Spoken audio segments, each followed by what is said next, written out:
చేసుకోవాలో తెలియదు కదా, మాకైతే ఫుల్ నచ్చేసింది పోవడం ఇంకా అంతే. అంటే ఫస్ట్ హాఫ్ కొంచెం ల్యాగ్ ఉంది అంటున్నారమ్మా. లేదు సెకండ్ హాఫ్ లైక్ కొంచెం కథలోకి వెళ్తాం కాబట్టి అట్లా అనిపిస్తుందేమో. సెకండ్ పార్ట్ అయితే నెక్స్ట్ లెవెల్ వస్తుంది. గూస్ బంప్స్ వస్తే సీట్ ముందరికి పోయి అరుస్తారు ఆడ, అట్లుంటది. పేపర్ చింపే ఇవ్వడం ఒకటే తక్కువ అంతే, అట్లుంటది. అంటే మూవీ లైన్ ఏంటి అనుకుంటున్నారు అసలు? మూవీ లైన్ ఏంటి? మూవీ లైన్ అంతా ఎపిక్ ఫ్యూచరిస్టిక్ అండ్ ఫ్యూచర్ ఇంకా పాస్ట్ ని కలిపి ఇవ్వడం అంతే. సో అంటే ప్రభాస్ అన్న క్లైమాక్స్ లో విజయ్ దేవరకొండ రావడం, సో అదే ఎలా అనిపించాయి మీకు? నెక్స్ట్ లెవెల్ 10/10 అసలు. విజయ్ దేవరకొండ అన్న కేమియో తోపు వస్తుంది.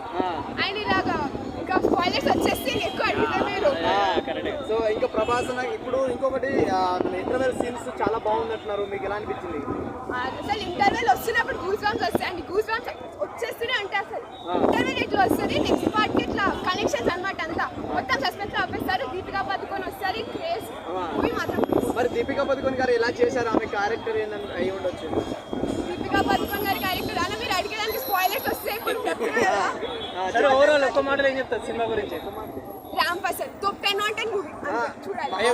అందరికి ఈక్వల్ గా చేశారనుకుంటున్నారు మూవీ క్యారెక్టర్? ఎలా చెప్తామైనా ఈ మూవీ ఫ్యూచర్ మొత్తం మహాభారతం అనేది ఎపిక్ కదా. ఓకే ఓకే కర్ణుడిగా ప్రభాస్ అన్న లుక్స్ అవన్నీ చూసినప్పుడు ఎలా ఉంటే మరి థియేటర్ లో విజువల్స్ గానీ 10/10 గూస్ బంప్స్ బ్యాక్గ్రౌండ్ మ్యూజిక్ 10/10 అన్నమాట విషయాలు. Thank you